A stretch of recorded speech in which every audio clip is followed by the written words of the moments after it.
Hello friends, welcome to our channel study P Y Q and this is Satyam Parmar. तो ये हमने एक और नया चैनल शुरू किया है जिसमें कि सभी पीवाईक्यूज हम ज्योग्राफी से संबंधित कराएंगे। फिर वो चाहे आपका नेट हो, सेट हो, जेआरएफ हो या फिर आपका टीजीटी, पीजीटी या फिर स्टेट टीजीटी, पीजीटी जो होते हैं, स्टेट सेट वगैरह एग्जाम होते हैं, ज्योग्राफी से संबंधित आपको सभी पीवाईक्यूज इस चैनल पर कराए जाएंगे। तो आप इसको सब्सक्राइब कर लें। पर डे आपको इस पर एक वीडियो मिलेगा। आज इसमें हम आपको कराएंगे यूपी टीजीटी का जो पेपर हुआ था 2021 में, उसको सॉल्व कराएंगे। इसके पीवाईक्यूज हम करेंगे। अगर आपको हमारा ऐप डाउनलोड करना है तो ऐप डाउनलोड करने के लिए आप जीएस बाई दिवाकर सर नाम से प्ले स्टोर पर जाके वहाँ से ऐप डाउनलोड कर सकते हैं। तो वहाँ से आपको कोर्स एंड बैचेज में आपको मिल जाएंगे। ठीक है, चलिए शुरू करते हैं आज का सेशन। अब सभी लोग चैनल को लाइक कर लें एंड सब्सक्राइब कर लें, क्योंकि पर डे आपको ज्योग्राफी से संबंधित एक पेपर आपको सॉल्व किया जाएगा और जो पेपर होगा वो आपको पूरा एक्सप्लेनेशन सहित आपको सॉल्व किया जाएगा। चलिए शुरू करते हैं आज का सेशन। अलेप्पी बंदरगाह किस तट पर स्थित है? तो ये स्थित है आपका केरल के तट पर। ठीक है, अलेप्पी बंदरगाह के बारे में देख लेते हैं और कितने बंदरगाह हैं। अलेप्पी बंदरगाह स्थित है आपका केरल के तट पर स्थित है। भारत की जो मुख्य भूमि है, मुख्य भूमि कितनी है और तथा द्वीप के जो सारे फैला हुआ जो टोटल भारत का है कितना है, वो है आपका 7,516 किलोमीटर है। इसका तट लंबा है। 13 प्रमुख जो बंदरगाह हैं तथा जो 200 हैं वो करीब छोटे बंदरगाह स्थित हैं। तो 13 बंदरगाह कौन कौन से हैं? वो हैं आपके कोलकाता हो गया, विशाखापत्तनम हो गया, पारादीप हो गया, चेन्नई हो गया, तूतीकोरिन हो गया, कोचीन हो गया तथा न्यू मंगलोर हो गया, मर्मुगांव हो गया, मुंबई हो गया, नावसेवा हो गया, फिर जवाहरलाल नेहरू पोर्ट ट्रस्ट हो जाएगा, और हो गया आपका एन्नौर हो गया या फिर कांडला हो गया, दीनदयाल ने जो पोर्ट है, तथा 13वें नंबर पर हो जाएगा आपका पोर्ट ब्लेयर। ये अन्य आपके दिए हुए हैं भारत के प्रमुख बंदरगाह। इनको आप जूम करके देख सकते हैं। आप अगर आप जूम नहीं होता है तो आप अपने यूट्यूब को अपडेट कर लें, क्योंकि जब आप यूट्यूब को अपडेट कर लेंगे तो आपको इसको कितना भी जूम कर सकते हैं, आपको आसानी से सब दिख जाएगा। आप ऐसे करके जूम कर सकते हैं। ठीक है, चलिए नेक्स्ट देखते हैं सेकेंड क्वेश्चन। एक मिनट। भूमध्य रेखा से जो देशांतर की एक देशांतर की दूरी कितनी होती है? कितने? ये है आपकी 111.32 किलोमीटर एक देशांतर की दूरी मापी गई है। वो कैसे मापी गई है ये देख लेते हैं। एक मिनट। भूमध्य रेखा की जो लंबाई है कितनी है? 40,076 किलोमीटर, जिसको कि कितनी 360 देशांतर रेखाएं काटती हैं।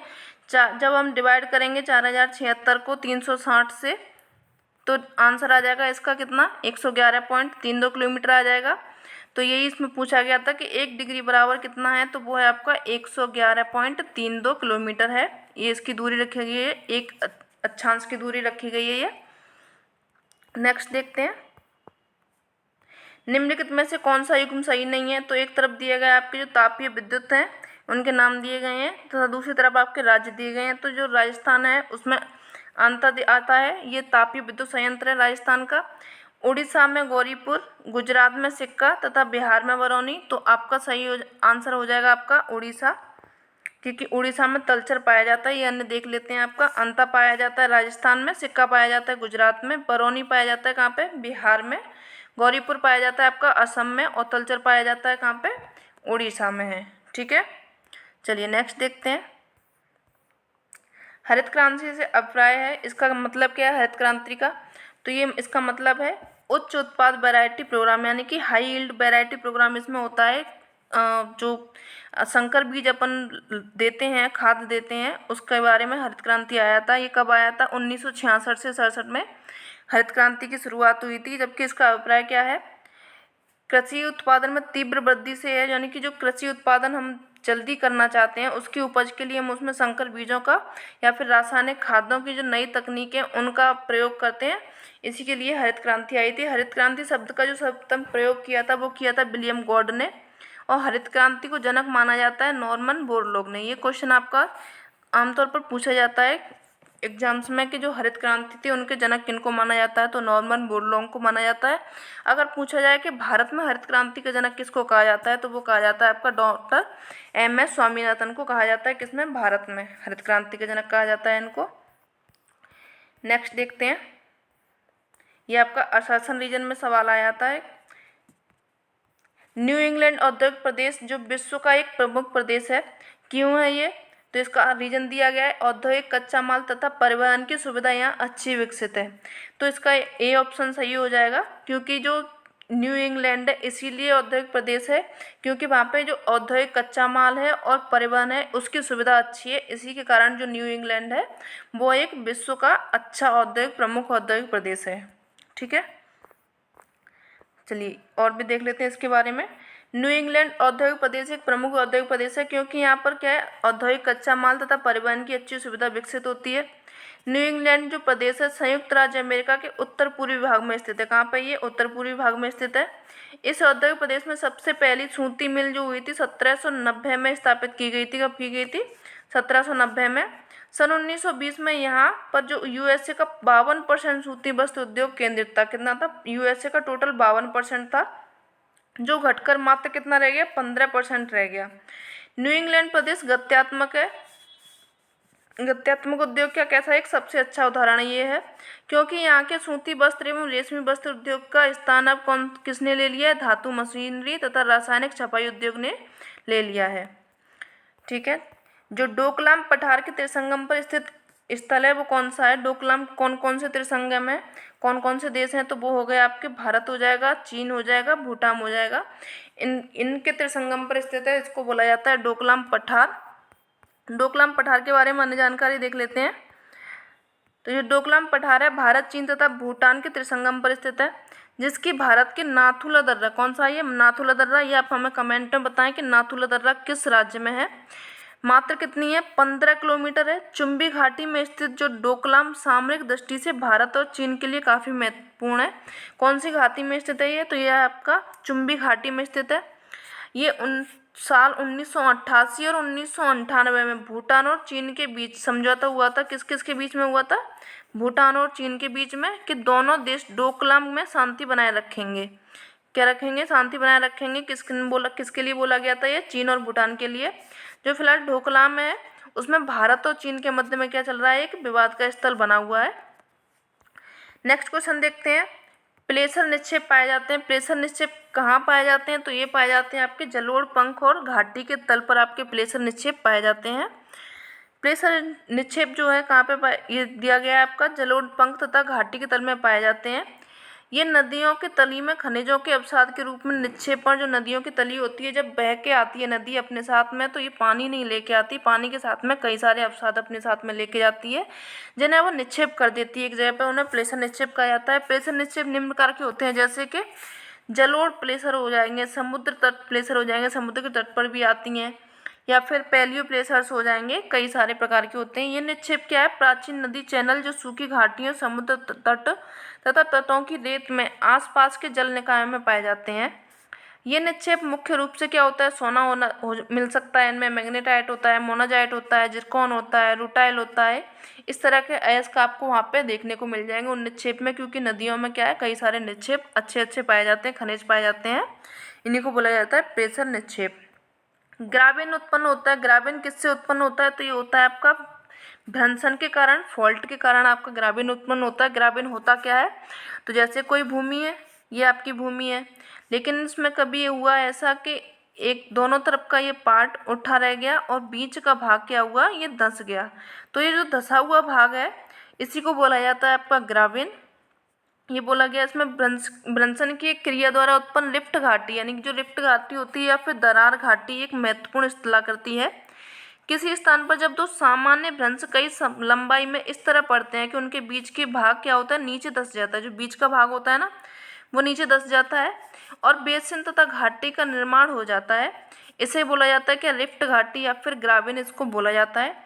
जो संसार की सबसे बड़ी या फिर लंबी जो घाटी है वो है आपकी जॉर्डन नदी में है। कहाँ पर? ये जॉर्डन नदी में से जो लाल सागर के बीच में है, होती हुई जाम्बेजी नदी तक, अर्थात 4800 किलोमीटर तक विस्तृत है। ये सबसे लंबी लिफ्ट घाटी है। नेक्स्ट दिया है आपका महाद्वीपीय विस्थापन से संबंधित क्वेश्चन है। महाद्वीपीय विस्थापन सिद्धांत की पुष्टि हुई थी, इनमें से कौन से कथन सत्य हैं? तो जो महाद्वीप तटों की भौगोलिक एकरूपता का कंप्यूटर द्वारा आकलन किया गया था। ठीक है।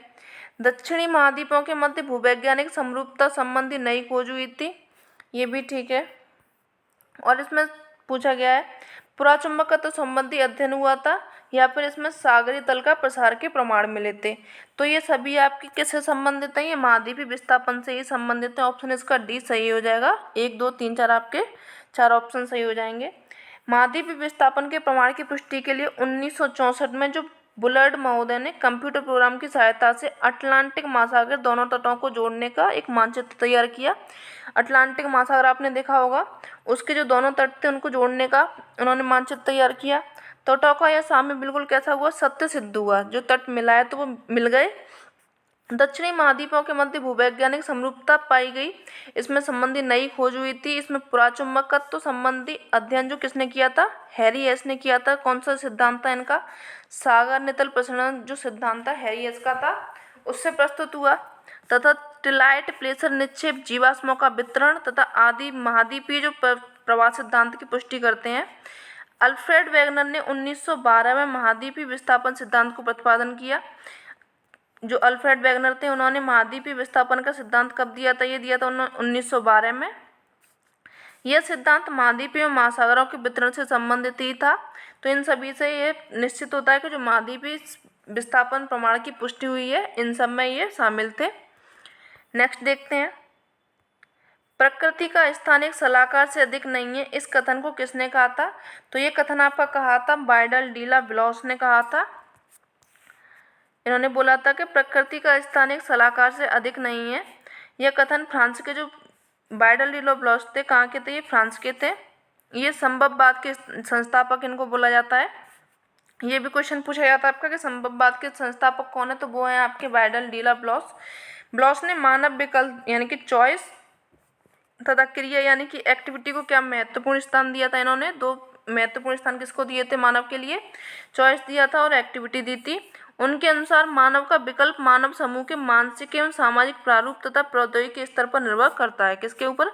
मानसिक तथा सामाजिक और प्रौद्योगिकी स्तर पर निर्भर करता है। संक्षेप में उन्होंने कहा था मानव की छांट उसकी संस्कृति के अनुरूप होती है, यानी कि किस तरह की वो संस्कृति में रह रहा है, किस तरह की संस्कृति वो देख रहा है, उसी के अनुसार मानव की छांट होती है, यानी कि उसी के अनुसार मानव की पहचान होती है। जो फ्रांसीसी विद्वान थे लुसियन फेब्रे, उन्होंने पहली बार अपनी पुस्तक दी थी ज्योग्राफिकल इंट्रोडक्शन टू हिस्ट्री। नाम याद रखेंगे, लुसियन फेब्रे की बुक है ज्योग्राफिकल इंट्रोडक्शन टू हिस्ट्री। इन्होंने संभववाद जो शब्द है सबसे पहले प्रयोग किया संभववाद शब्द का। तो शब्द का प्रयोग किया था आपका लुसियन फेब्रे ने, और इनकी जो संकल्पना दी थी, संस्थापक बोला जाता है, किसको बोला जाता है? वो दिया जाता है आपका बाइडल डीला ब्लॉस को बोला जाता है। ठीक है, चलिए नेक्स्ट देखते हैं। उपलब्धता के आधार पर निम्नलिखित में से कौन सा संसाधनों का सही वर्गीकरण है? तो वो है आपका सर्वसुलभ यानी कि यूबिक्विटीज, सामान्य सुलभ और दुर्लभ। तो इसमें मतलब होता है सर्वसुलभ जो कि सभी जगह पाई जाती है, सामान्य सुलभ जो कि किसी किसी जगह पे पाई जाती हैं, दुर्लभ जो होती हैं कि बहुत ही रेयर जगह में ये मिलती हैं आपकी। इनको और देख लेते हैं आप। उपलब्धता के आधार पर संसाधनों का वर्गीकरण क्या सर्वसुलभ होता है, सामान्य सुलभ होता है, दुर्लभ होता है।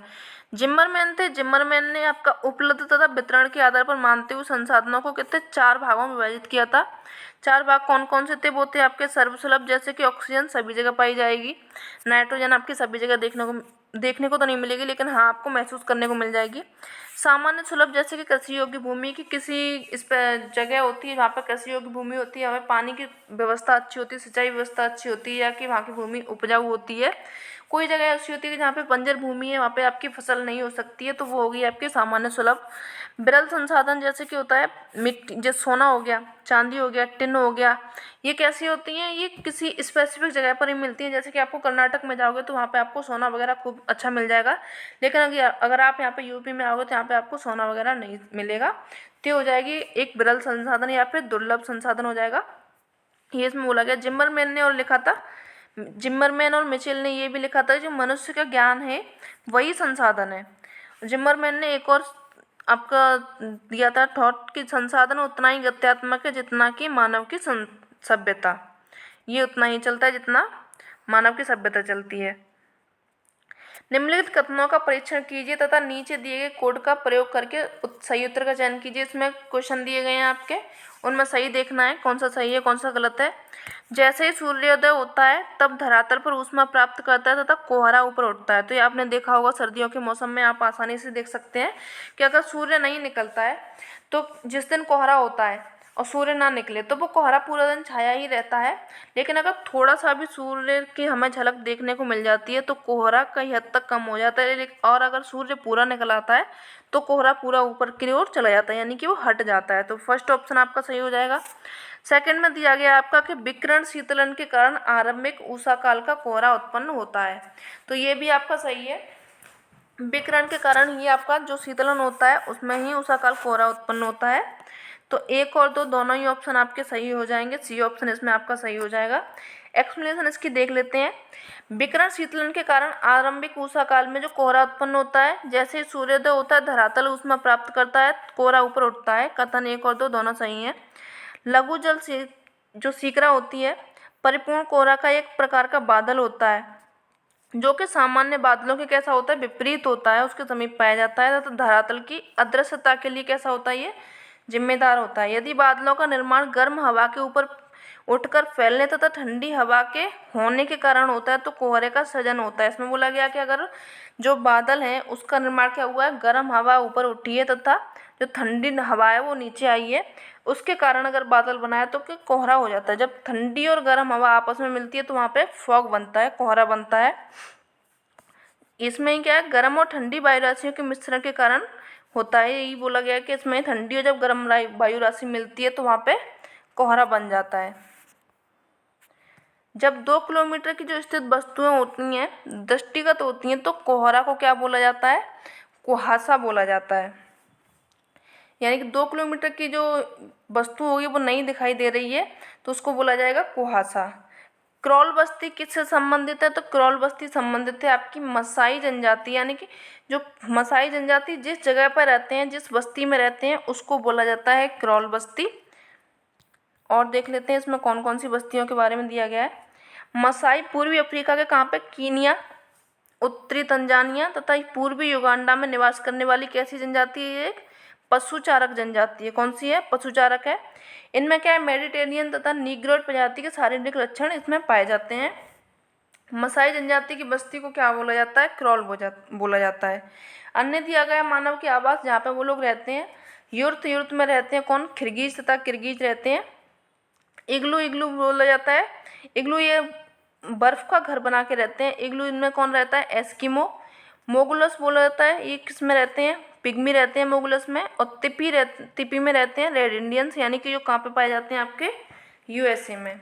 ये देखिए आपको मसाई का घर देखने को मिल जाएगा। भेड़ पालते हैं, झुंड में रहते हैं, पालतू जानवर रखते हैं और ये उनका एक घर होता है मसाई का, जिसको बोला जाता है क्रॉल। ठीक है, चलिए नेक्स्ट देखते हैं।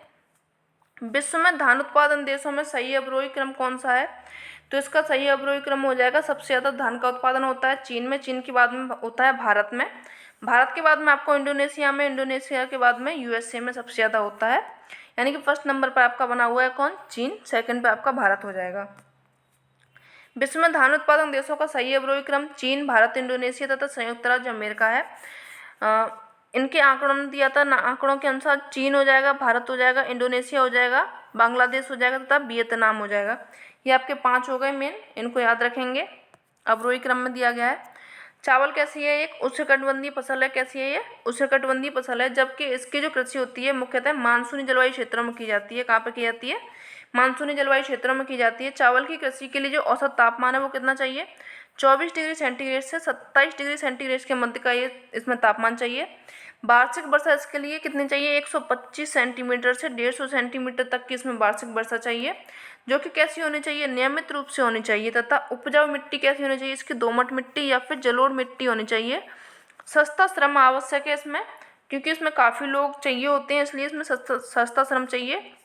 जो मानसूनी प्रदेश की जलवायु चावल की खेती के लिए विशेष रूप से उपयुक्त मानी जाती है। मानसूनी प्रदेश माना जाता है, जलवायु वहाँ की सबसे अच्छी मानी जाती है चावल की कृषि के लिए। नेक्स्ट देखते हैं क्वेश्चन। शिव समुद्रम जो जल विद्युत गृह स्थापित है वो कहाँ पे है आपका, ये है आपका कर्नाटक में। 1902 में कावेरी नदी पर शिव समुद्रम जल विद्युत गृह कर्नाटक में स्थापित किया गया था। कब किया गया था, ये 1902 में किया गया था। कहाँ पर किया गया था, कावेरी नदी पर राज्य कौन सा था आपका? कर्नाटक। ठीक है। यह देश का कौन सा दूसरा जल विद्युत उत्पादन केंद्र था? भारत का पहला कौन सा था? पहला जल विद्युत संयंत्र था 1897 में, ये दार्जिलिंग में खोला गया था। 130 किलोवाट क्षमता की इसमें ऊर्जा स्थापित की गई थी। 1975 में जल विद्युत के विकास के लिए राष्ट्रीय जल विद्युत निगम की स्थापना की गई थी। कब की गई थी राष्ट्रीय जल विद्युत निगम की स्थापना? ये की गई थी आपकी 1975 में। ठीक है। चलिए नेक्स्ट देखते हैं। निम्नलिखित में से किस प्रदेश में जैव विविधता से संपन्नता है?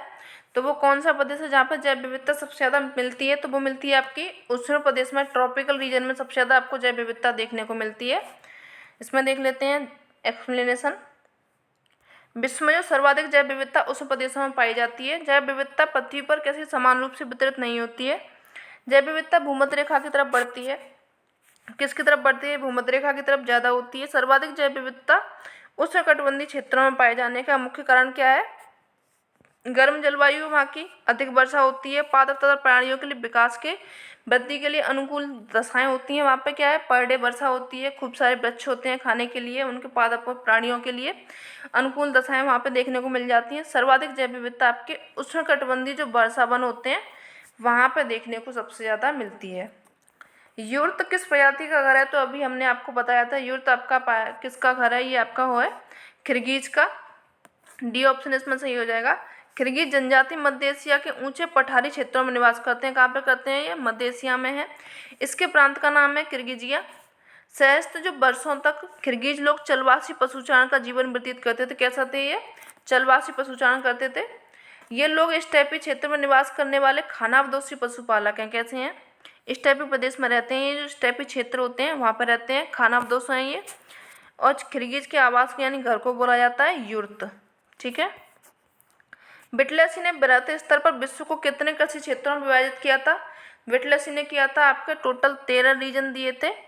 13 रीजन में उन्होंने विभाजित किया था बृहत क्षेत्रों में। उनको देख लेते हैं कौन कौन से हैं 13। सर्वप्रथम जो 1936 में बिटलेसी ने विश्व को 13 कृषि प्रदेशों में विभाजित किया था। किस में विभाजित किया था? कृषि प्रदेशों में। फसल तथा पशुओं के सहचर्य, भूउपयोग की गहनता, कृषि उत्पाद का संसाधन, विपणन, मशीनीकरण का स्तर, कृषि संबंध भवन तथा अन्य संरचनाओं के प्रकार एवं संयोजन जैसे 5 आधारों का उन्होंने प्रयोग करते हुए बिटलेसी ने 13 कृषि प्रदेशों में बांटा। 13 कौन कौन से हैं उन्हें देख लेते हैं। पहला दिया था उन्होंने चलवासी पशुपालन, दूसरा दिया था उन्होंने व्यापारिक पशुचारण, थर्ड पे दिया था स्थानांतरित कृषि, फिर आदिम स्थानांतरित कृषि, चावल प्रधान जीविकोपार्जन कृषि, चावल विहीन सघन जीविकोपार्जी कृषि, वाणिज्यिक रोपण कृषि, भूमध्य सागरीय कृषि, वाणिज्यिक अन्य कृषि या फिर वाणिज्यिक पशु एवं फसल कृषि, मिश्रित कृषि, वाणिज्यिक डेयरी कृषि एवं विस्तृत उद्यान कृषि। ये उन्होंने 13 रीजन दिए थे कृषि से संबंधित। नेक्स्ट देखते हैं। निम्नलिखित में से किसी एक को संपन्नता का झरना स्रोत कहा जाता है? संपन्नता का झरना स्रोत कहा जाता है आपके खनिज तेल को। इनको संपन्नता का झरना स्रोत कहा जाता है क्योंकि जिस देश के पास में खनिज तेल है, उसका भंडारण है, तो वो संपन्न देश माना जाता है। खनिज तेल को संपन्नता का झरना स्रोत कहते हैं। प्रथम विश्व युद्ध के बाद तेल ऊर्जा का महत्वपूर्ण स्रोत बन गया था। जो तेल था ऊर्जा का सबसे ज़्यादा महत्वपूर्ण स्रोत बना था तेल, और विश्व की राजनीतिक गतिविधियों के मध्य पूर्व देशों का बहुत महत्व अधिक हो गया था। यह स्थिति यह है कि अरब राष्ट्रों के हाथ में खनिज तेल आश्चर्यजनक भू राजनीति हथियार हैं। यानी कि उनके हाथ में क्या है कि भू राजनीति, यानी कि जो पृथ्वी राजनीति है, यानी कि अपने हाथ में लैंड राजनीति के पॉलिटिक्स के रूप में ये हथियार लिए हुए बैठे हैं। कौन? अरब राष्ट्र, जिसके द्वारा वे शक्ति प्रदर्शन करते हैं क्योंकि उनके पास में क्या है? खनिज तेल के उनके पास में भंडारण है, उनके पास में ज़मीन ऐसी है कि वहाँ पर खनिज तेल बहुत अधिक है। पिट्सबर्ग औद्योगिक प्रदेश किस देश में अवस्थित है? तो पिट्सबर्ग है आपका यूएसए में, यानी कि संयुक्त राष्ट्र अमेरिका में है। पिट्सबर्ग औद्योगिक प्रदेश विश्व का सबसे बड़ा लोहा एवं इस्पात उत्पादक क्षेत्र है। यह संयुक्त राज्य अमेरिका के कौन से उत्तर पूर्व में स्थित है? संयुक्त राज्य अमेरिका का लगभग आधा लोहा एवं इस्पात यहीं से तैयार किया जाता है। यानी कि कितना बड़ा संयुक्त राज्य अमेरिका है, उसका 50% जो लोहा है वो यहीं से तैयार किया जाता है। कहाँ से? पिट्सबर्ग से। इस औद्योगिक क्षेत्र को कोयला अपलेशियन क्षेत्र एवं लो अयस्क मेसाबी रेंज से प्राप्त होता है। कोयला कहाँ से प्राप्त होता है? इसको अपलेशियन क्षेत्र से। और लोयस्क प्राप्त होता है मेसाबी रेंज से, यहाँ से प्राप्त होता है लोय अयस्क। तथा ओहियो नदी प्रणाली से इसको क्या बोलता है, जल तथा परिवहन की सुविधा प्राप्त होती है। कौन सी नदी से मिलती है, ओहियो नदी। ठीक है, चलिए नेक्स्ट देखते हैं। ये आपका असर्शन रीजन में क्वेश्चन दिया गया है। अहमदाबाद जो भारत का मैनचेस्टर कहलाता है, क्यों कहलाता है, क्योंकि अहमदाबाद भारत में सूती वस्त्र उद्योग का कैसा वाणिज्यिक उत्पादक है, इसीलिए अहमदाबाद को क्या बोला जाता है, भारत का मैनचेस्टर बोला जाता है। तो यानी कि आपका ए और आर दोनों सही है, तथा जो आर है वो सही से एक्सप्लेनेशन हो रहा है ए का। इसमें ऑप्शन सही हो जाएगा, आपका ए ऑप्शन सही हो जाएगा। देख लेते हैं इसका एक्सप्लेनेशन। गुजरात 120 कारखानों सहित देश का 7.5% सूती धागा तथा 26% कारखाना निर्मित वस्त्र तैयार करता है। गुजरात का अहमदाबाद बृहत्तम सूती वस्त्र उत्पादक केंद्र है, जहां पर राज्य की कितनी 67 मिलें हैं, कितनी है 67 मिलें हैं। अहमदाबाद को पूरब का बोस्टन या फिर भारत का मैनचेस्टर कहा जाता है। अहमदाबाद में सूती वस्त्र के उद्योग के विकास के प्रमुख कारण इसका कपास उत्पादक क्षेत्र में स्थिति, आर्द्र जलवायु तथा सस्ती जल विद्युत, श्रम एवं कांडला बंदरगाह से निर्यात की सुविधा है। इसके कई कारण हैं, जिसके कारण कि जो अहमदाबाद है वो सूती वस्त्र उद्योग का प्रमुख बना हुआ है। उसमें क्या क्या होता है आपका, कि आर्द्र जलवायु वहाँ पे देखने को मिल जाएगी, सस्ती श्रम जल विद्युत मिल जाएगी, श्रम एवं कांडला जो बंदरगाह है वो वहीं पे है, उससे क्या निर्यात वो आसानी से हो जाता है। इसके यही कारण है कि जो अहमदाबाद है वो भारत का मैनचेस्टर बना हुआ है, सूती वस्त्र उद्योग का प्रमुख बना हुआ है। मुंबई को भारत का काटनोपोलिस के तथा कानपुर को उत्तर भारत का मैनचेस्टर कहा जाता है। उत्तर भारत का मैनचेस्टर किसको कहा जाता है, वो कहा जाता है आपको कानपुर को। और मुंबई जो भारत का काटनोपोलिस कहा जाता है, मुंबई को कहा जाता है, तथा कोयम्बटूर को दक्षिण भारत का मैनचेस्टर कहा जाता है। किसको बोला जाता है, कोयम्बटूर को। ये आप याद रखेंगे एक्स्ट्रा फैक्ट्स। एकाकी ग्रामीण बस्तियां पाई जाती हैं, तो एकाकी ग्रामीण बस्तियां आपको देखने को मिलेंगी सह्याद्री के उच्च भागों पर, आपको एकाकी ग्रामीण बस्तियां देखने को मिलेंगी। इसके देख लेते हैं। एकाकी ग्रामीण बस्तियां सह्याद्री के उच्च भागों में पाई जाती हैं। इस प्रकार की बस्तियों का विकास उच्च पर्वतीय क्षेत्रों में सड़कों तथा पहाड़ियों के पगडंडियों के किनारे होता है। किन पर, सड़कों पे होता है, जो पहाड़ियाँ होती हैं उनमें छोटी छोटी जगह होती है, उसके पगडंडियों के किनारे होता है। भूगोल में बस्तियों के पदानुक्रम शब्दावली को प्रस्तावित एवं विकसित करने का जो श्रेय गया था, सबसे पहले गया था किसको, वॉल्टर किस्टॉलर को। इन्होंने अपनी थ्योरी दी थी केंद्रीय स्थल सिद्धांत, सेंटर प्लेस थ्योरी इसको कहा जाता है। ये कब दिया था इन्होंने, 1933 में, जिन्होंने बस्तियों के पदानुक्रम संबंधित सिद्धांत दिया था। बुशमैन हॉटेनटॉट प्रजाति संबंधित है, तो ये संबंधित है आपकी निग्रोइड प्रजाति से। ये देख लेते हैं। बुशमैन हॉटेनटॉट प्रजाति का संबंध निग्रोइड प्रजाति से है। बुशमैन काला आरी मरुस्थल में पाए जाते हैं। कहाँ पे पाए जाते हैं, आपके काला आरी मरुस्थल में। जबकि जो हॉटेनटॉट मुख्यतः कहाँ पे हैं, दक्षिण पश्चिम अफ्रीका में पाए जाते हैं। इनकी त्वचा का रंग हल्का गोरा और पीला होता है, भूरा होता है। बुशमैन जो है बांटू के मिश्रण से बनते हैं। बुशमैन एवं बांटू के मिश्रण से जो बनते हैं उनको बोला जाता है हॉटेनटॉट। गिफ्फिथ टेलर ने मानव प्रजातियों के संबंध में जो प्रवास कटिबंध सिद्धांत का प्रतिपादन किया था। किसका प्रतिपादन किया था, टेलर ने प्रवास कटिबंध सिद्धांत का। इस सिद्धांत को कटिबंध स्तर सिद्धांत भी कहा जाता है। क्या बोला जाता है, कटिबंध स्तर सिद्धांत भी कहा जाता है। किसके सिद्धांत को कहा जाता है, ये कहा जाता है आपका गिफ्फिथ टेलर के सिद्धांत को।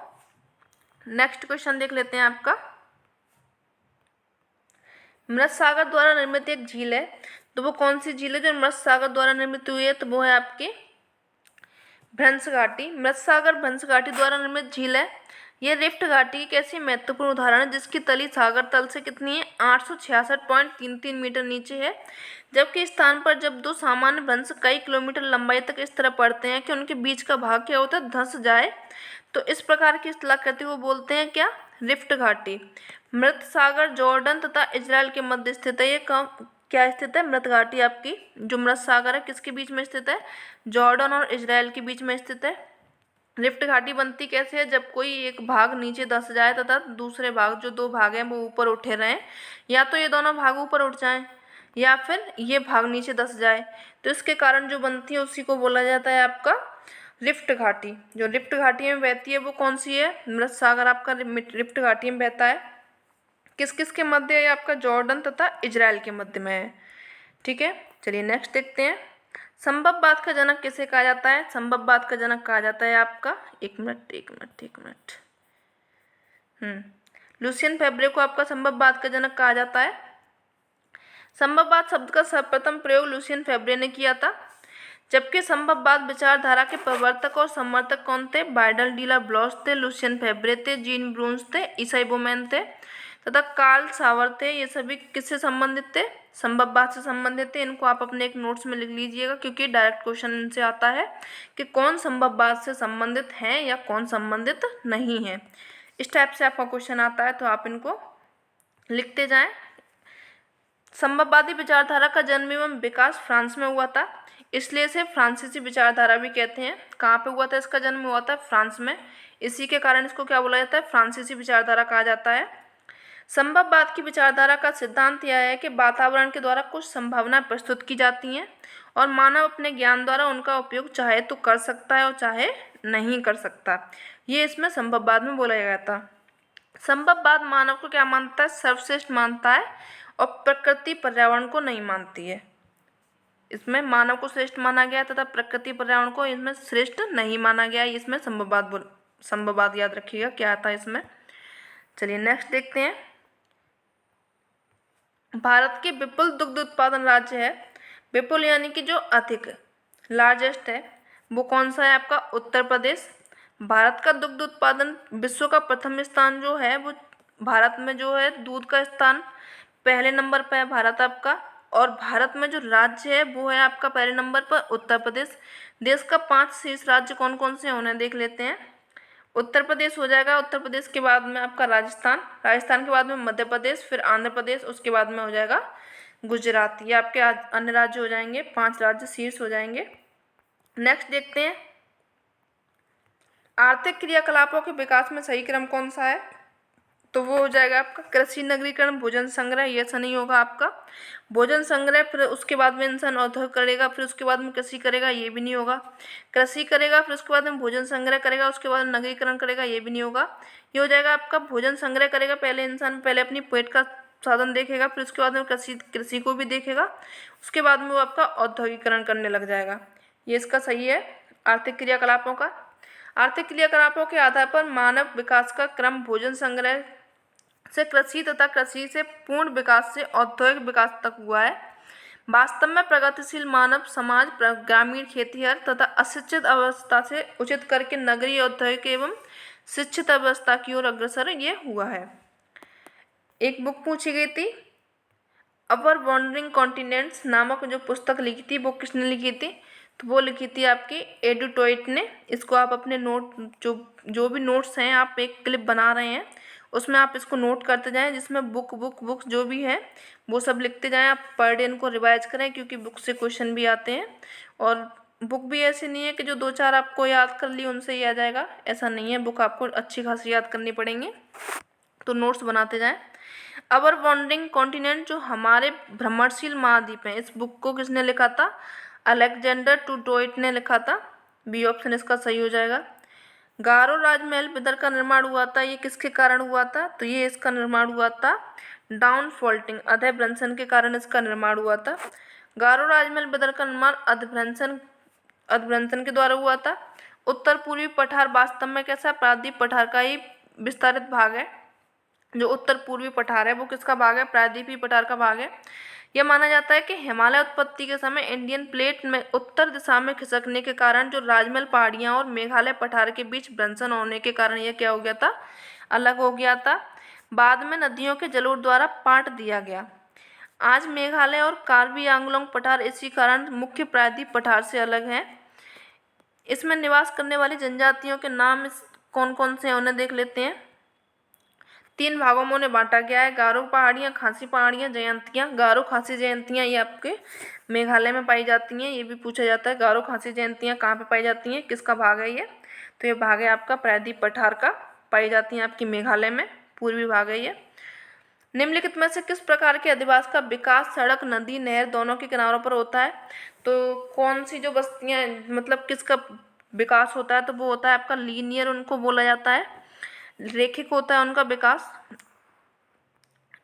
रेखीय या फिर रेखाकार रिबन प्रतिरूपण विकास किसी सड़क, रेल नहर नदी के किनारों पर होता है। यहाँ से कोई सड़क जा रही है, ये कोई सड़क है आपकी, चली गई ये सड़क यहाँ से ऐसे, इसके आपके क्या रेखीय रूप में लीनियर एस्पेक्ट में यहाँ पे बस्तियाँ बसने लग जाएंगी। ठीक है, तो ये इसमें पूछा गया था। ऐसे ही आपका जो रेल की पटरियाँ हैं, रेल की पटरियाँ आप ट्रैवल करते होंगे, देखते होंगे कि यहाँ से रेल की पटरियाँ निकल रही हैं, रेल की पटरियाँ निकल गई। यहाँ पे क्या है, थोड़ी सी दूर में जाके बसाव आपको देखने को मिल जाएगा। तो ये कैसा हो जाएगा आपका, लीनियर हो जाएगा। यही क्वेश्चन में पूछा गया था। पर्वतीय क्षेत्रों में नदी घाटियों के किनारे तथा प्राय रेखीय बस्तियां कैसे देखने को मिलती हैं। रेखाकार या रेखीय प्रतिरूप को लंबवत डोरी प्रतिरूप भी कहा जाता है। क्या बोला जाता है इसको, डोरी प्रतिरूप भी बोला जाता है। ये अन्य नाम आप ध्यान रखिएगा, क्योंकि अक्सर करके ऐसे क्वेश्चन भी कभी कभार पूछ लिए जाते हैं, इनको ऊटपटांग क्वेश्चन बोला जाता है। नेक्स्ट क्वेश्चन देख लेते हैं। दक्षिण अमेरिका के मोरधार पहाड़ का उदाहरण दीजिए। दक्षिण अमेरिका का मोरधार पहाड़ कौन सा है, सबसे फेमस है, कौन सा है वो दक्षिण अमेरिका में जो पाया जाता है, वो है आपका एंडीज पर्वत हो जाएगा।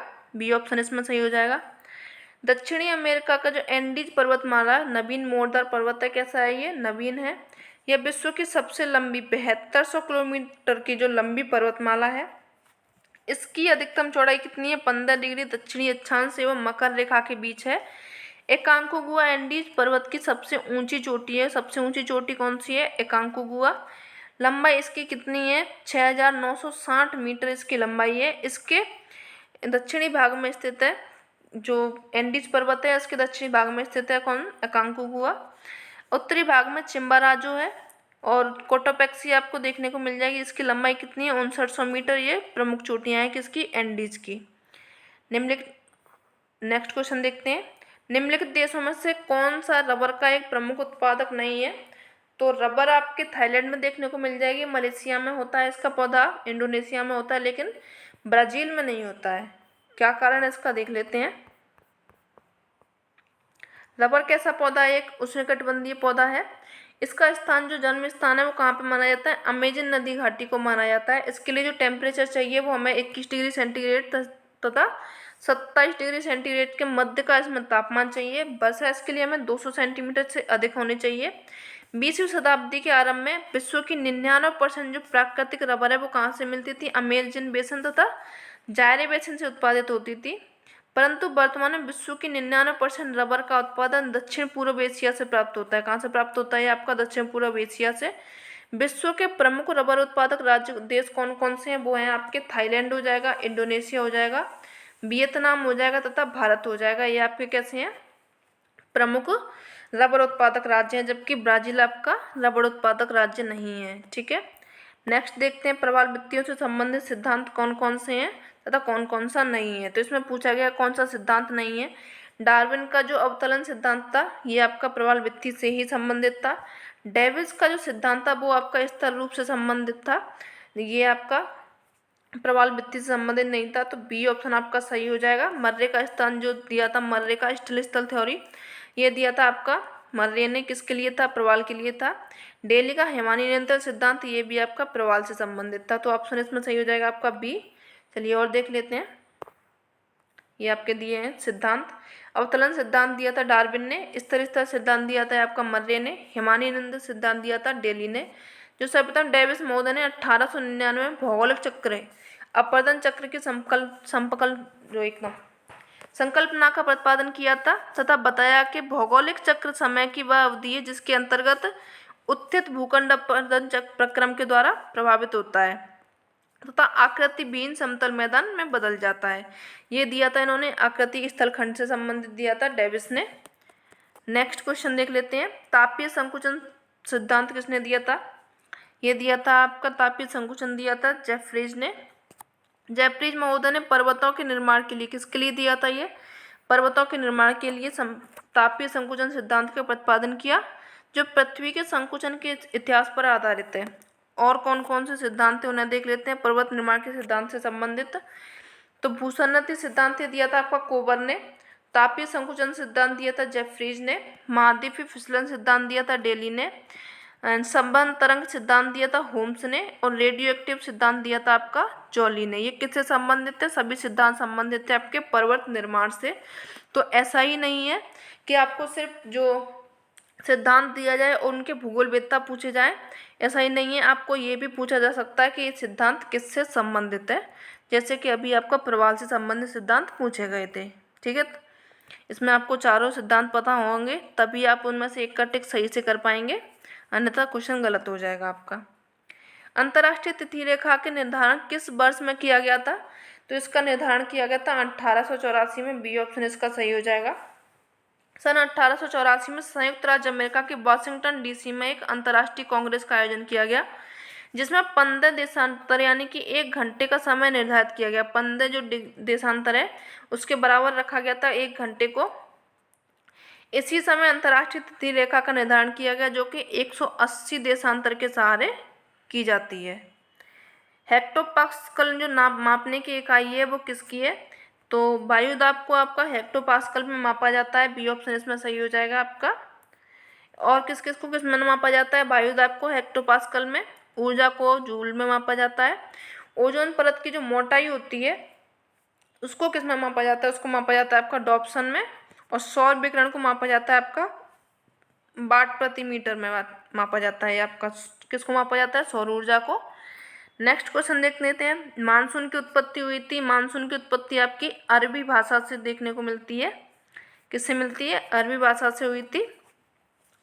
भारत की जो जलवायु मानसूनी कहा जाता है, मानसून शब्द की उत्पत्ति हुई थी वो मौसम शब्द से हुई है। मौसम शब्द कैसा है? अरबी भाषा का शब्द है, जिसका तात्पर्य हवाओं की दिशा में मौसम परिवर्तन से है।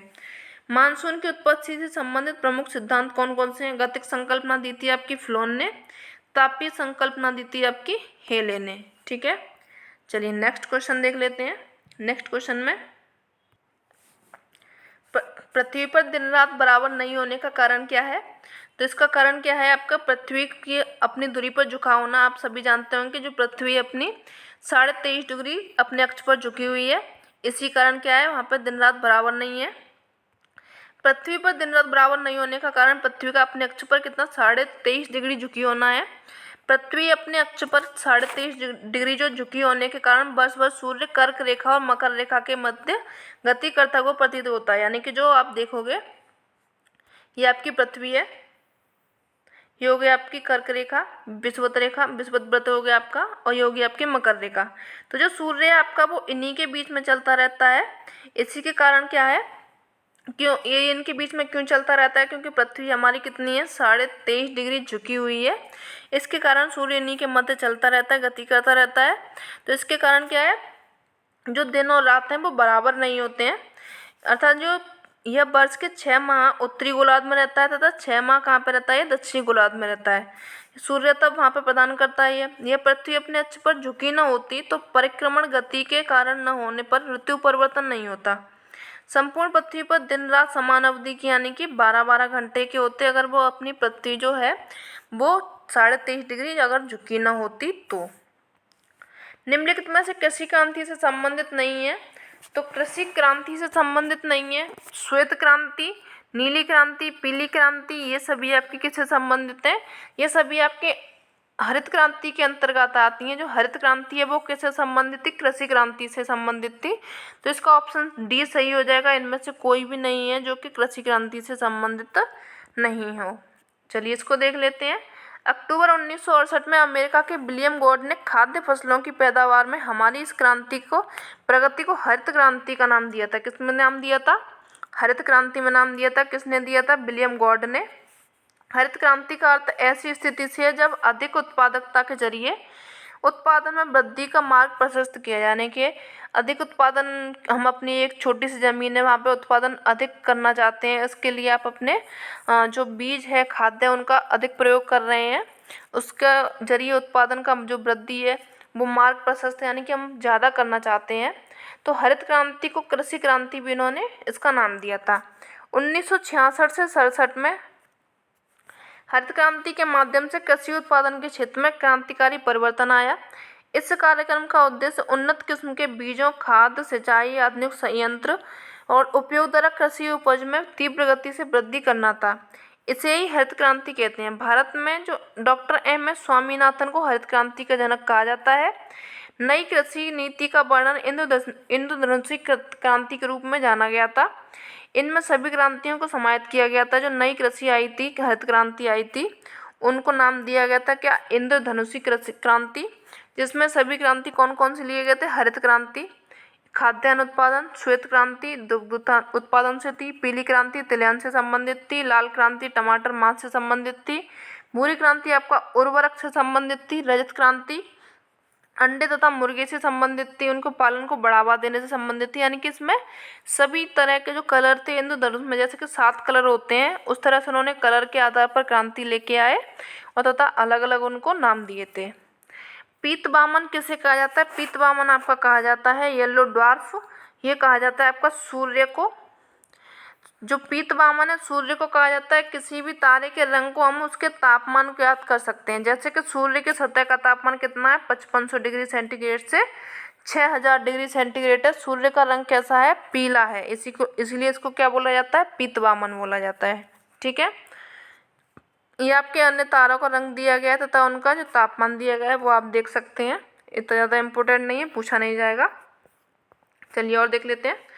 भारत में सबसे बड़ा कपास उत्पादक राज्य कौन सा है, कपास उत्पादक का सबसे बड़ा राज्य है वो है आपका गुजरात। ए ऑप्शन इसमें सही हो जाएगा। कपास उष्ण क्षेत्र की उपज है, कैसे क्षेत्र की है, आपकी उष्ण क्षेत्र की उपज है।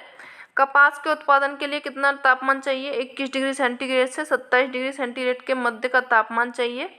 50 से 100 सेंटीमीटर की यहाँ पे वर्षा चाहिए, पर्याप्त धूप भी चाहिए। 200 दिन मतलब लगभग आपके 6 महीने के करीब, 6 से 7 महीने के करीब आपको पाला रहित इसमें मौसम चाहिए। उपजाऊ काली मृदा इसमें चाहिए, कैसे चाहिए, काली मृदा इसके लिए आवश्यक है। सस्ते श्रम की उपलब्धता होनी चाहिए। भारत में कपास के उत्पादन के लिए जो प्रमुख राज्य हैं वो कौन कौन से हैं, गुजरात है जो कि प्रथम पर है, तेलंगाना आपका सेकंड पर हो जाएगा, महाराष्ट्र आपका थर्ड पर हो जाएगा। ये आपके हो गए किससे संबंधित राज्य हो गए, कपास से संबंधित राज्य हो गए, इनको आप देख सकेंगे। मैग्नीज उत्पादक देशों का सही अवरोही क्रम क्या है, इसको क्या था, जो माध्यमिक शिक्षा थे उनने थे अपने पेपर से इसको आउट कर दिया था, इसको क्वेश्चन माना नहीं था, जिसने किया था या नहीं किया था उसको नंबर मिले थे इसके। तो इसका अवरोही क्रम पूछा था, जो होगा अगर इसमें माना जाएगा तो ए माना जाएगा, लेकिन इसमें एक ऑप्शन इसमें गैबन होना चाहिए था, वो नहीं है। तो इसमें देख लेते हैं।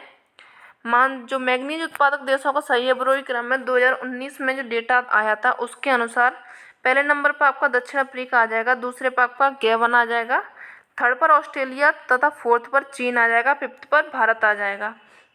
तो मैग्नीज एक बहुत महत्वपूर्ण खनिज है। इसका उपयोग किसके लिए किया जाता है, लोहा इस्पात यानी कि स्टील बनाने के लिए किया जाता है, ब्लीचिंग पाउडर, शुष्क बैटरी, चमड़ा, शीशा, माचिस आदि उद्योगों में इसका किया जाता है। मध्य प्रदेश तथा महाराष्ट्र राज्यों में देश का अधिकांश मैग्नीज प्राप्त किया जाता है। कहाँ से किया जाता है, मध्य प्रदेश और महाराष्ट्र राज्यों में मैग्नीज क्या है, अधिकांश मात्रा में मिलता है। इसको ये मूल्यांकन से इसको बाहर कर दिया था, ये इसमें बताया गया है। नेक्स्ट देख लेते हैं। संसाधन संरक्षण के लिए आवश्यक है। संसाधन के लिए क्या आवश्यक है, इसके लिए संरक्षण कैसे हम संसाधन का कर सकते हैं, तो मानव और संसाधन के मध्य संतुलन स्थापित करना, ये भी सही है। संसाधनों का विवेकपूर्ण उपयोग करना, यानी कि हम फिजूल संसाधनों को ऐसे ही ना फेंकें, जितना हमें चाहिए उतना ही उसका उपयोग करें। संसाधनों का विकास करना, यानी उनका डेवलपमेंट भी करें हम संसाधनों का। तो इसके लिए जो संसाधन संरक्षण के लिए आवश्यक तत्व है वो आपके ये सभी हो जाएंगे, ऑल ऑफ दी अबव हो जाएंगे। डी ऑप्शन इसमें आपका सही हो जाएगा। देख लेते हैं इसका एक्सप्लेनेशन। प्राकृतिक संसाधनों को योजनाबद्ध विवेकपूर्ण उपयोग किया जाए तो उसमें अधिक दिनों तक लाभ उठाया जा सकता है। यही कि उसमें सतत प्रकार से इसका किया जाए या फिर अपने इसमें संरक्षण थोड़ा सा अपने संभल के किया जाए, जैसे कि अपन पानी यूज करते हैं उसको वेस्ट ना करें, वो भी हमारे लिए संसाधन है। जो भी चीज़ हमारे उपयोग में आ रही है उनको हम संसाधन बोल सकते हैं। तो उसका हम जो विवेकपूर्ण ढंग से उसका उपयोग करें, उसको वेस्ट ना करें, वे भविष्य के लिए संरक्षित रह सकती हैं। हमारी जो फ्यूचर आने वाली पीढ़ियाँ हैं या फिर हम ही आगे चल के इनका काफ़ी नुकसान देख सकेंगे, इनके लिए काफ़ी तरसेंगे। अपितु वर्तमान पीढ़ी के साथ साथ भावी पीढ़ी भी इनसे लाभान्वित हो सके, ऐसा विकास सतत पोषणीय विकास कहलाता है। यानी कि इसमें सतत पोषणीय विकास के बारे में बताया गया है कि हम तो यूज कर ही रहे हैं उस चीज़ को, लेकिन हम उस हिसाब से यूज करें कि आगे वाली पीढ़ी भी उस चीज़ को यूज कर ले। तो यही बोला जाता है सतत विकास या फिर सतत पोषणीय विकास ये कहलाता है। तो इसका ऑप्शन डी सही हो जाएगा। नेक्स्ट देख लेते हैं। इसमें नेक्स्ट क्वेश्चन आपका है 44 नंबर का क्वेश्चन आ जाता है। इसमें देख लेते हैं जैव विविधता से संबंधित आपका क्वेश्चन दिया गया है। जैव विविधता संरक्षण निम्न में से किसके लिए महत्वपूर्ण है, तो जैव विविधता आपके जीवों के लिए सबसे ज़्यादा संबंधित है। तो इसमें 2 शब्द दिए गए हैं। जैव विविधता 2 शब्दों से मेल बन के बनाया है ये। कौन सा है? बायो का अर्थ है जीव, डाइवर्सिटी का मतलब है विविधता। साधारण शब्दों में इसको कहा जाए तो किसी निश्चित भौगोलिक क्षेत्र में पाए जाने वाले जीवों की संख्या, यानी कोई क्षेत्र है जहाँ पे जो जीव स्पेसिफिक रूप से पाए जाते हैं वहाँ पे उनकी संख्या क्या है, और उनकी विविधता को जैव विविधता कहा जाता है। जैव विविधता संरक्षण जीवों के अस्तित्व के लिए कैसे हैं? अति आवश्यक है। जीवन का हर रूप एक दूसरे पर इतना निर्भर है कि किसी एक प्रजाति पर संकट आने पर दूसरे में असंतुलन की स्थिति पैदा हो जाती है। अगर हम देखें तो कोई भी जीव है वो, अगर आप फूड चेन आपने पढ़ी होगी तो उसमें आपको समझ आ जाएगा कि सभी एक दूसरे पर निर्भर हैं, कोई भी इंडिपेंडेंट नहीं है। अगर एक की भी कमी आती है या फिर एक की भी अधिकता होती है पर होने पर क्या हो जाता है? असंतुलन पैदा हो जाता है। यदि पौधों और प्राणियों की प्रजातियां संकटापन्न होती हैं तो इससे पर्यावरण में गिरावट उत्पन्न होती है तथा अंततः मनुष्यों का अस्तित्व भी खतरे में पड़ सकता है। तो इसमें यही बोला गया है कि जैसे कि किसी में भी एक में संतुलन अगर बिगड़ा तो संतुलन सब में ही खराब होगा, ना कि एक में ही। जो नीचे लिखी चट्टानें हैं जीवाश्म नहीं पाए जाते, कौन सी चट्टानें हैं जिनमें जीवाश्म नहीं पाए जाते? कॉन्ग्लोमरेट में आपको जीवाश्म देखने को मिल जाएंगे, सेल में भी देखने को मिल जाएंगे, सैंडस्टोन में भी आपको बलुआ पत्थर जो है उनमें जीवाश्म देखने को मिल जाएंगे। लेकिन आपकी ग्रेनाइट एक ऐसी चट्टान है जिसमें आपको जीवाश्म देखने को नहीं मिलेंगे। कारण क्या है कि जो ग्रेनाइट है वो आपकी आग्नेय चट्टान है, जिसके कारण वहाँ पे इतना तप्त मैग्मा लावा होता है कि उसमें जीवाश्म के अवशेष मिल ही नहीं सकते, वो जल ही जाएंगे। ये इसमें बोला गया है कि जीवाश्म नहीं पाए जाते क्योंकि ग्रेनाइट कैसी चट्टान है? एक आग्नेय चट्टान है। जब पृथ्वी का निर्माण हुआ उसी समय से पृथ्वी के ठंडा होने के इस चट्टान का निर्माण होने लगा, जबकि प्रारंभ में पृथ्वी पर जंतु एवं वनस्पतियों का आविर्भाव नहीं हुआ था। इसका कारण आग्नेय चट्टान का निर्माण तप्त तथा तरल मैग्मा के ठंडा होने से होता है। अतः अत्यधिक उष्णता के कारण जीवावशेष नष्ट हो जाते हैं। इस कारण आग्नेय चट्टान में जीव जंतुओं एवं वनस्पतियों के अवशेष नहीं पाए जाते हैं, वो जल जाते हैं, वहाँ पे कोई अवशेष उनके नहीं मिलेंगे, राख धूल कण मिल जाएंगे, उनसे करेंगे ही क्या। हिमालय के किस भाग में हम करेबा निर्माण को पाते हैं? करेबा आपको देखने को मिलेगा कश्मीर हिमालय में, सबसे ज़्यादा आपको करेबा देखने को मिल जाएगा। करेबा होता क्या है वो देख लेते हैं। हिमालय के कश्मीर हिमालय में हम करेबा का निर्माण पाते हैं। कश्मीर घाटी का निर्माण कब हुआ था? प्लीस्टोसीन काल में हुआ था। यह घाटी प्रारंभ में एक ऐसी झील थी, झील को कहा जाता था करेबा, नाम से इसको जाना जाता था। इसका निर्माण नदियों द्वारा निरंतर मलबों के निक्षेपण से हुआ। करेबा हिमनद चिकनी मिट्टी और दूसरे पदार्थों का हिमोड़ पर मोटी परत के रूप में जमाव है। जो करेबा है उसमें जाफरान यानी केसर की खेती के लिए काफ़ी प्रसिद्ध है। तो पूछा भी जाता है क्वेश्चन आपका कि केसर की खेती किस में सबसे ज़्यादा होती है, तो वो होती है करेबा। ठीक है, नेक्स्ट देखते हैं। लेटराइट मिट्टी पाई जाती है। लेटराइट मिट्टी आपको देखने को मिल जाएगी सबसे ज़्यादा महाराष्ट्र में, डी ऑप्शन इसका सही हो जाएगा। लेटराइट मृदा देश के लगभग 1.26 लाख वर्ग किलोमीटर क्षेत्र में विस्तृत है, जिसका सर्वाधिक विस्तार आपको देखने को मिलेगा केरल में, महाराष्ट्र में मिल जाएगा, असम में मिल जाएगा। यहाँ पे कौन सी मिट्टी है? आपको लेटराइट मिलती है ये। और ये उष्णकटिबंधीय क्षेत्र की मृदाएं हैं। कैसे क्षेत्र में मिलती हैं? उष्णकटिबंधीय क्षेत्र में, जहाँ पे क्या मौसमी वर्षा होती है। यह बहुत ही कैसी अपक्षालित मृदा है। इसका रंग कैसा होता है? लोहे के रंग, यानी कि लोहे के ऑक्साइड की उपस्थिति के कारण यहाँ पे कैसा होता है? इसका रंग होता है लाल। सामान्यतः ये मृदा लोहा एवं एल्यूमिनियम से समृद्ध होती है, यानी कि यहाँ पे लोहा एल्यूमिनियम आपको देखने को मिल जाएगा इसी मृदा में। नाइट्रोजन, पोटास, चूना, जीवाश्म की यहाँ पे कमी पाई जाती है। उर्वरकों का प्रयोग कर इसमें चाय, कहवा, रबड़, सिनकोना, काजू की यहाँ पे कृषि की जाती है। ठीक है, नेक्स्ट क्वेश्चन देखते हैं। रूस के ग्रामीण आदिवासी यानी कि सामूहिक फार्म को कहते हैं। जो रूस में के जो सामूहिक फार्म होते हैं जहाँ पे सब लोग रहते हैं या फिर काम करते हैं, तो उसको बोला जाता है सोव खोज। जो रूस के ग्रामीण आदिवासी यानी सामूहिक फार्म को सोव खोज कहा जाता है। ये किसी राज्य द्वारा नियंत्रित की जाती है, यानी किसके द्वारा नियंत्रित की जाती है? ये राज्य के द्वारा, स्टेट गवर्नमेंट इसको नियंत्रित करती है। इस व्यवस्था में फार्म स्वयं कृषक के न होकर राज्य की संपत्ति होती है, यानी कि जो फार्म होते हैं कृषक के नहीं होते हैं बल्कि राज्य की संपत्ति होती है, जिन पर कि किसान काश्तकार के रूप में कार्य करते हैं। किसानों को उनके कार्य के अनुपात में वेतन दिया जाता है कि किस किसान ने कितना कार्य किया है उसके अनुसार में उसको वेतन दिया जाता है। इजराइल में इस प्रकार के की जाने वाली सामूहिक कृषि को किबुत्स कहा जाता है। क्या बोला जाता है? किबुत्स कहा जाता है। कहाँ पे? इजराइल में। और रूस में कहा जाता है क्या? सोवखोज। नाम याद रखेंगे। हीराकुंड बांध किस नदी पर बनाया गया है? ये बनाया गया आपका महानदी पर बनाया गया हीराकुंड बांध। उड़ीसा राज्य में महानदी पर निर्मित एक कैसा है? महत्वाकांक्षी परियोजना है। हीराकुंड बांध के निर्माण के पूर्व महानदी अपनी भयंकर बाढ़ों के कारण उड़ीसा का शोक कहलाती है। जो क्या है, यहाँ पे बाढ़ अधिक ज़्यादा देखने को मिलती है, काफ़ी हद तक बाढ़ आती है उड़ीसा में, जिसके कारण उड़ीसा का शोक किसको बोला जाता है? महानदी को बोला जाता है। हीराकुंड बांध जिसकी लंबाई है आपकी 4801 मीटर लंबा तथा 61 मीटर ऊंचा है, जो विश्व का सबसे लंबा बांध है। कैसा है ये? सबसे लंबा बांध है। महानदी पर हीराकुंड, टिकरापाड़ा तथा बैराज बांध बनाए गए हैं। और कौन कौन से बांध बनाए गए हैं?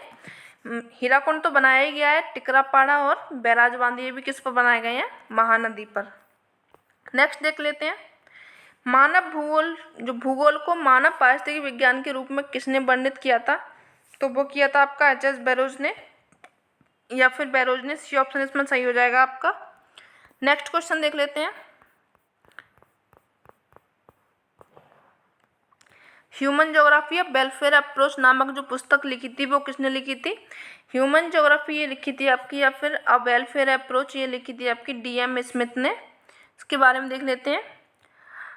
अ वेलफेयर अप्रोच नामक पुस्तक डी.एम. स्मिथ ने लिखी थी। मानव भूगोल में कल्याणकारी भूगोल के विकास में डी.एम. स्मिथ तथा ए.जी. फ्रैंक का महत्वपूर्ण योगदान रहा है। इन विद्वानों ने मानवीय समस्या एवं संभावनाओं की व्याख्या हेतु कल्याणकारी पद्धति को अपनाया। किस पद्धति को अपनाया? कल्याणकारी पद्धति को अपनाया।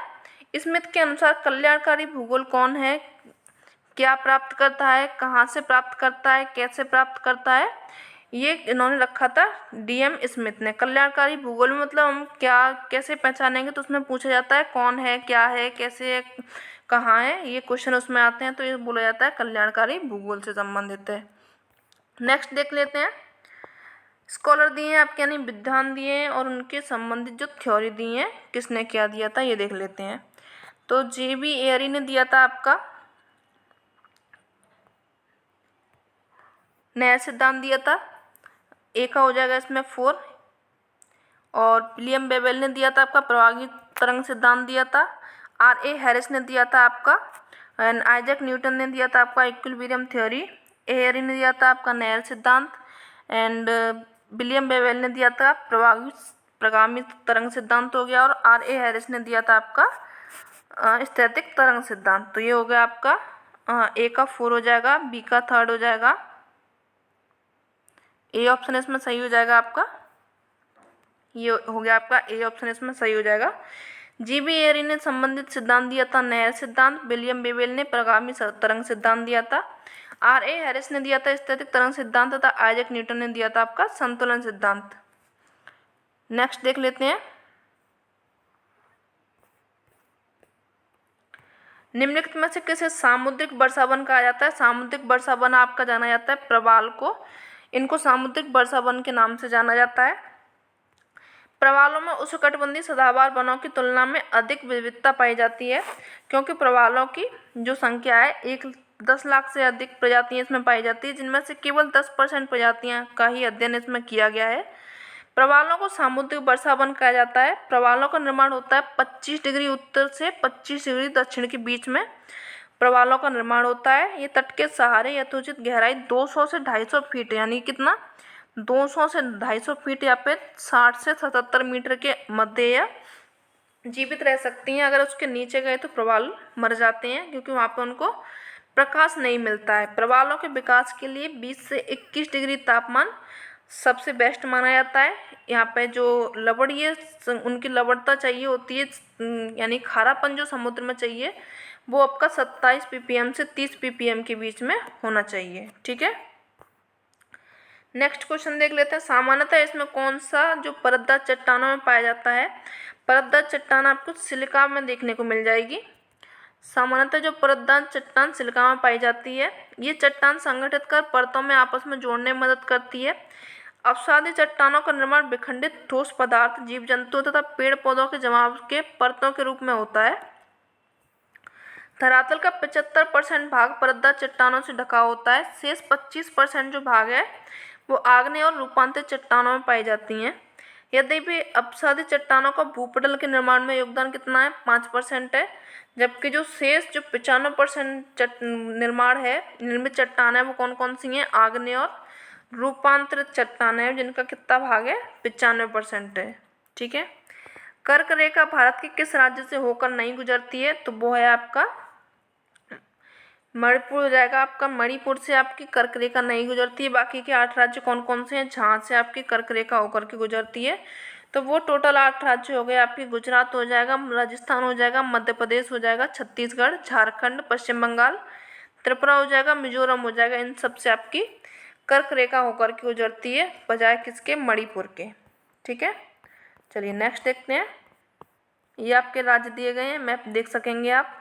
स्क्रीनशॉट लेना हो तो आप स्क्रीनशॉट ले लेंगे कि यहाँ से आपकी कर्क रेखा होकर के गुजरी है। नेक्स्ट देख लेते हैं।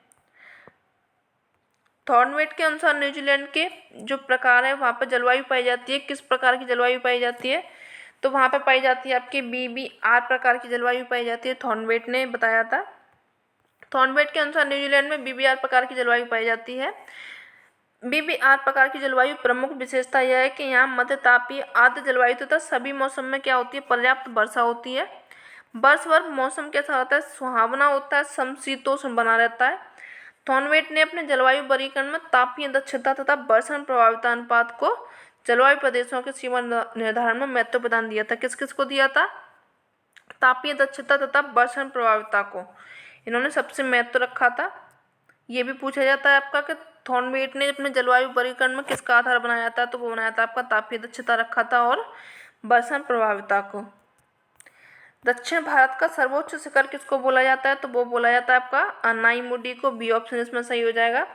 दक्षिण भारत या फिर प्रायद्वीप पठार का सर्वोच्च शिखर यानी चोटी है 2695 मीटर की है। वो कौन सी आपकी अनाईमुडी हो जाएगी, जो कि पश्चिमी घाट की अन्नामलाई पहाड़ियों में स्थित है। कौन सी पहाड़ियों में स्थित है ये आपकी, अन्नामलाई पहाड़ियों में स्थित है।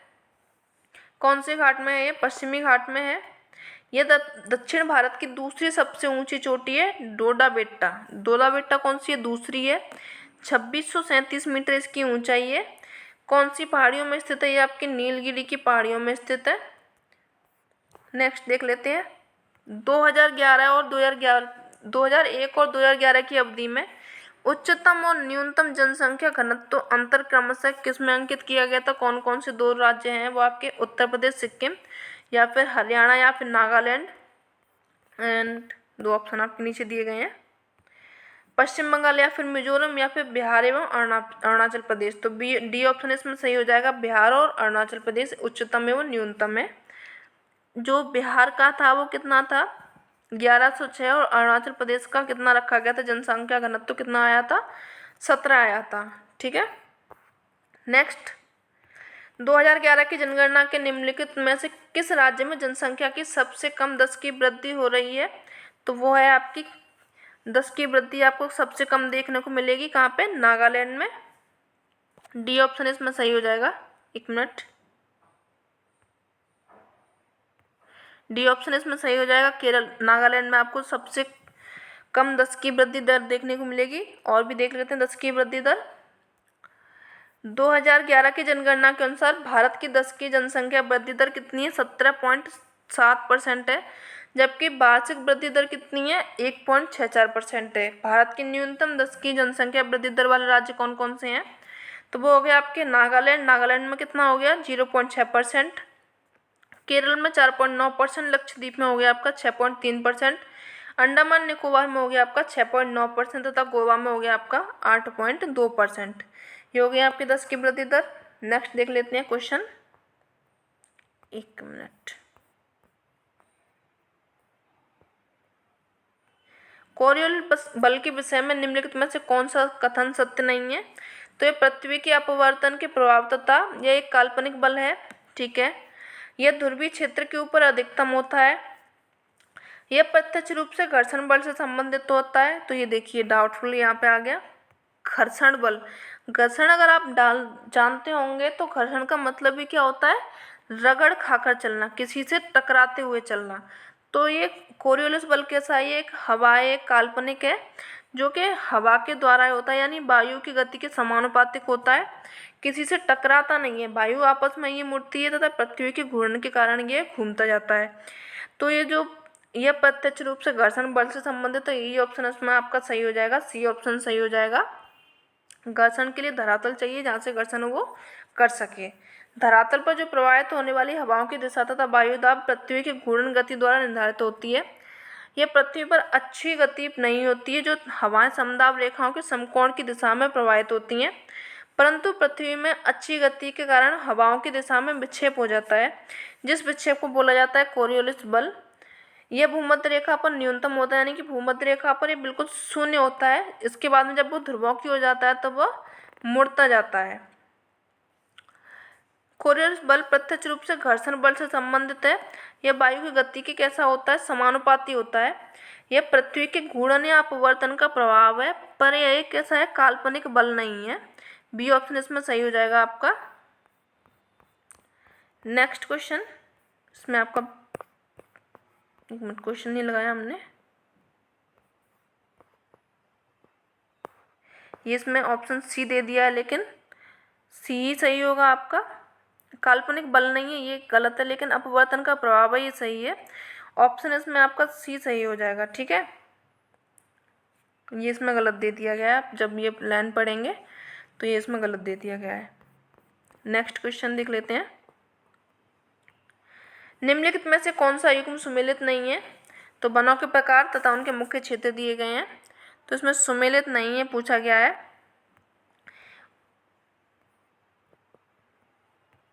उष्णकटिबंधीय सदाबहार वन ये पाए जाते हैं आपके कांगो बेसिन में। कोणधारी वन पाए जाते हैं आपके उत्तरी कनाडा में। भूमध्य सागरीय वन देखने को मिलेंगे आपको कैलिफोर्निया में, तथा उष्णकटिबंधीय पतझड़ वन ये आपको मंगोलिया में ना देख करके ये आपको देखने को मिलेंगे अपने भारत में देखने को मिलेंगे। उष्णकटिबंधीय पतझड़ वन आपको कहाँ पे देखने को मिलेंगे? भारत में, ठीक है।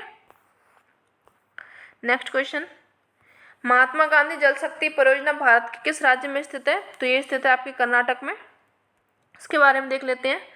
महात्मा गांधी जल शक्ति परियोजना का निर्माण कर्नाटक राज्य में शरावती नदी के जोग या गरसोप्पा जलप्रपात है उस पर किया गया है। इस परियोजना में से 6.7 मेगावाट जल विद्युत का उत्पादन किया जा रहा है। जोग जलप्रपात का महात्मा गांधी जलप्रपात के नाम से भी जाना जाता है। जो जोग जलप्रपात है उसको किस नाम से जाना जाता है? तो महात्मा गांधी जलप्रपात के नाम से भी इसको जाना जाता है। ये कर्नाटक के किस जिले में? शिमोगा जिले में स्थित है। नेक्स्ट क्वेश्चन दिया गया है आपका, लेनिनग्राद पत्तन कहाँ पर स्थित है? तो ये स्थित है आपका रूस में या फिर रशिया में। इसके बारे में देख लेते हैं। लेनिनग्राद नया नाम जो है कहाँ पे है? सेंट पीटर्सबर्ग है। इसका नया नाम क्या है? सेंट पीटर्सबर्ग है। यह रूस का सबसे बड़ा शहर है। लगभग 5.4 बिलियन निवासियों की यहाँ पे आबादी रहती है। बाल्टिक सागर फिनलैंड की खाड़ी के सिर पर यह नेवा नदी पर स्थित है। कहाँ पर ये स्थित है? नेवा नदी पर स्थित है। सेंट पीटर्सबर्ग यूरोप का चौथा सबसे अधिक आबादी वाला शहर है। कौन सा है? यूरोप का चौथा है ये। ऐतिहासिक रूप से रणनीतिक बंदरगाह के रूप में एक संघीय शहर के रूप में शासित है।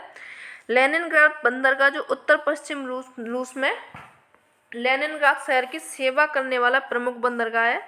यह एजेंसी सेंट पीटर्सबर्ग के बंदरगाह और रूसी संघ की जिम्मेदारी के निर्दिष्ट क्षेत्रों में वाणिज्यिक देखरेख करती है। तो ये हो गया आपका आज का सेशन कैसा लगा जरूर बताएं। चैनल को लाइक करें, सब्सक्राइब करें, अपने फ्रेंड्स तक इसको शेयर करें, और चैनल अच्छा लगा हो, सेशन अच्छा लगा हो तो इसको कमेंट भी करें। और भी हम आज हो गए आपके 63 क्वेश्चन। इसके बाद में जो क्वेश्चन बचे हैं उनको हम नेक्स्ट सेशन में लेके आएंगे। मिलते हैं नेक्स्ट सेशन में, तब तक के लिए धन्यवाद।